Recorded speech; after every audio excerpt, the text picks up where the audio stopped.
This episode of Brains on Games, we'll talk about betting on a monster fighting league.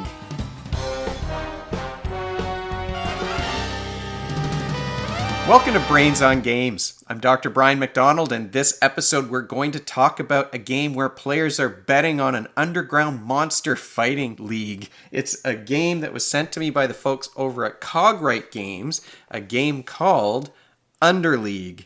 This is a game that works with between 2 and 5 players. You can play it with kids age 14 and up, and a game plays in 30 to 90 minutes. I would say it's more on the longer end, especially if you're playing with more players.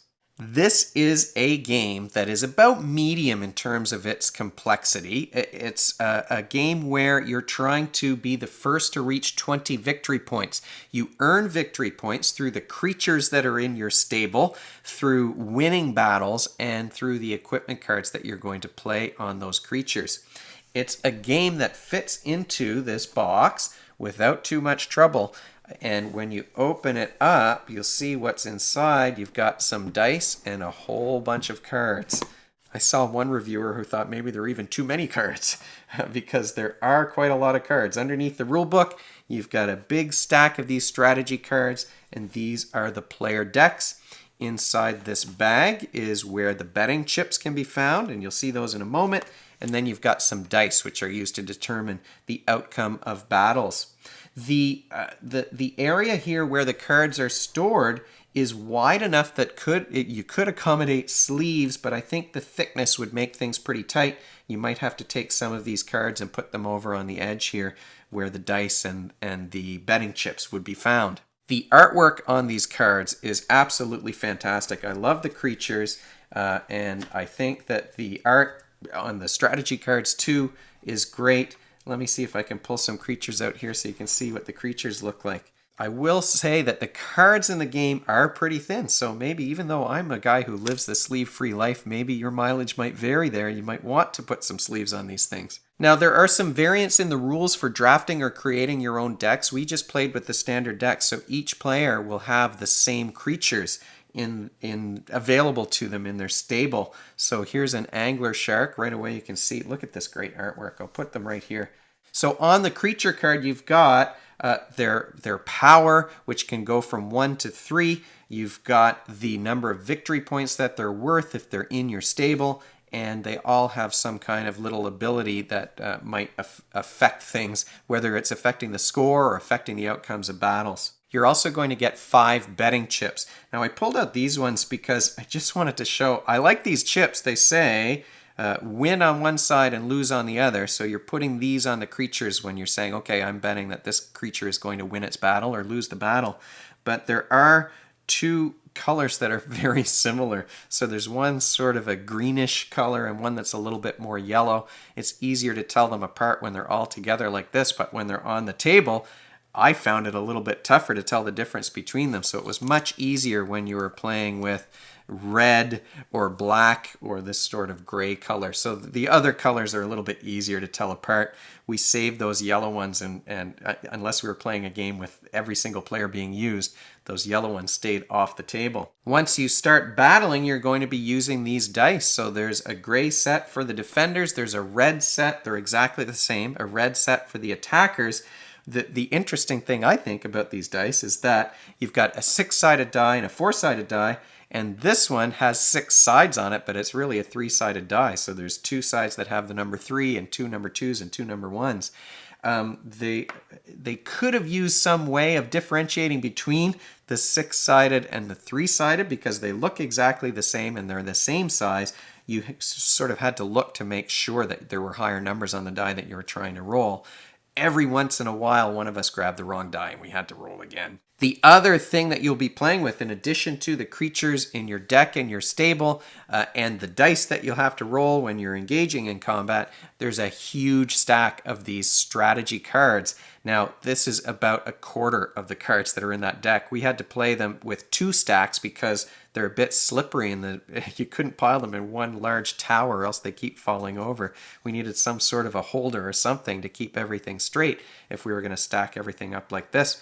There are 2 kinds of strategy cards. One is some sort of equipment that you would play on your creature. The other is a scheme that will affect the outcome of a battle somehow. It might mean that you can flip the winner versus the loser, or it might affect the power of a creature that's involved in a battle. These cards have a cost up here at the top, and sometimes if they're an equipment card, they'll have, let me see if I can find one for you. If it's an equipment card, they'll have a victory point counter down here at the bottom. So you can play cards onto your creatures that will add to the number of victory points. And remember, you're counting up until you get to 20, and then the winner is decided once someone reaches 20 points. Once you've played a turn, some of your creatures are going to be exhausted. So the first thing you do in the preseason phase is make sure that they're all ready to fight again, so that your 3 creatures are upright like this. So you rotate them 90 degrees to show that they've been used during the turn, so you don't use them twice. The next thing that you do is you look at how many successful bets you had on the previous turn. For each time that you were successful, and you've got 5 of these betting chips, so if you're successful 5 times, that's how many cards you draw. So you draw a number of cards equal to the number of successful bets.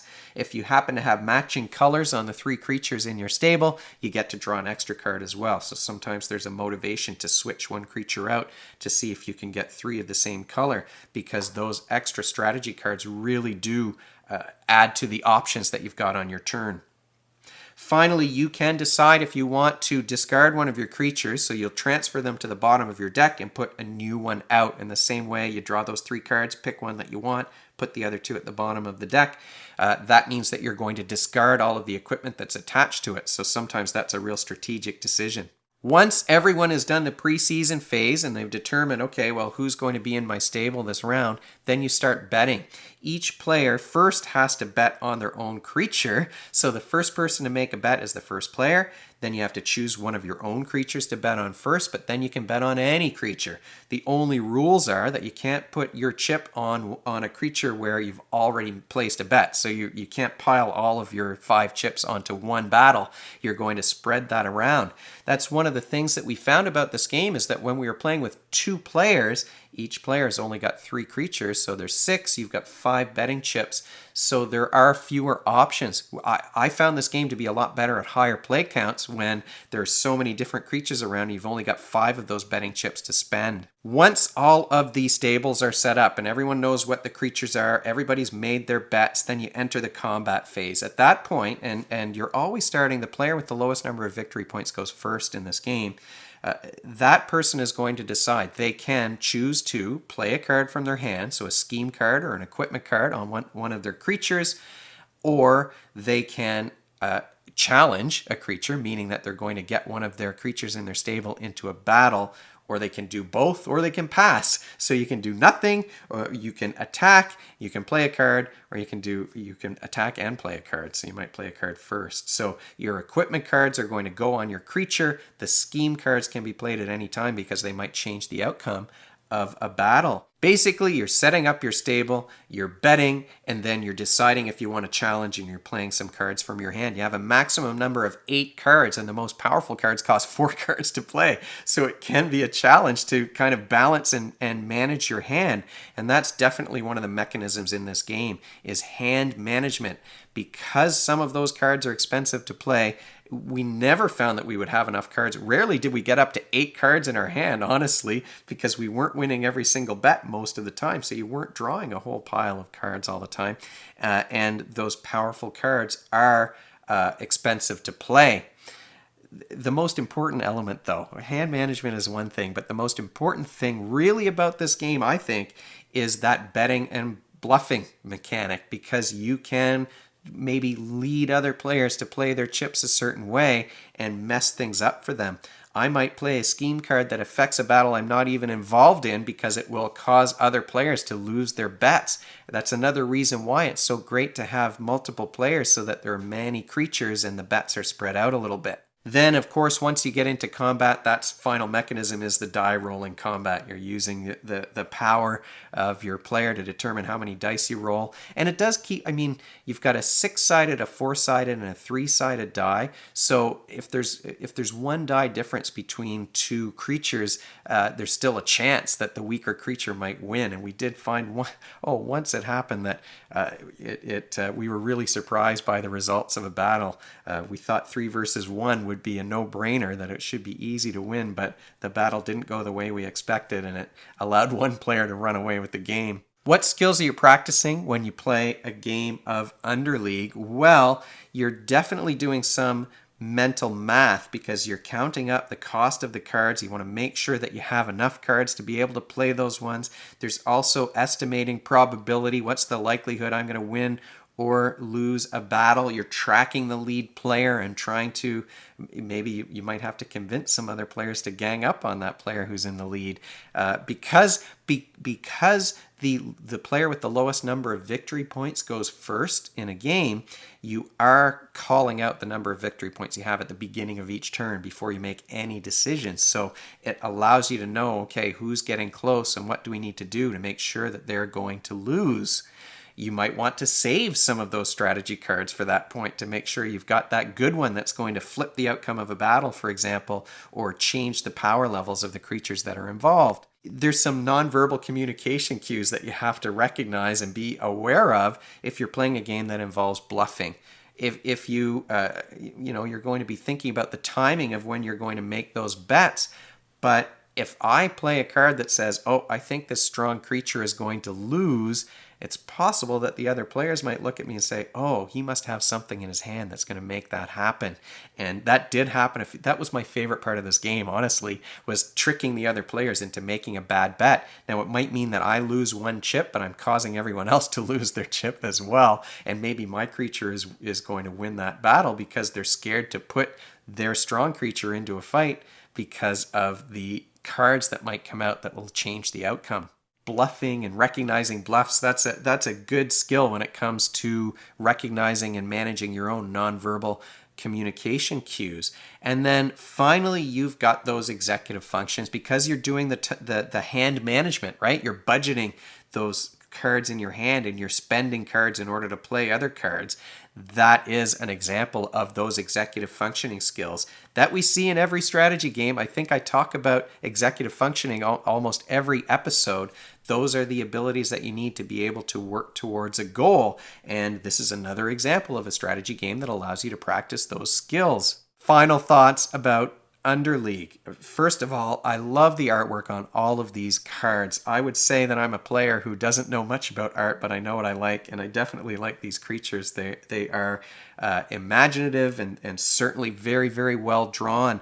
I love the bluffing element and betting. Like, none of these creatures are being destroyed. They might get rotated 90 degrees, but you're not getting cards kicked out of your deck when they lose a battle. And sometimes you might want to lose a battle because that's the bet that you've made. So you've got the betting and bluffing elements that I really like. And there's a little bit of combat and die rolling, but that's not the die rolling. The randomness isn't the most important part of the game.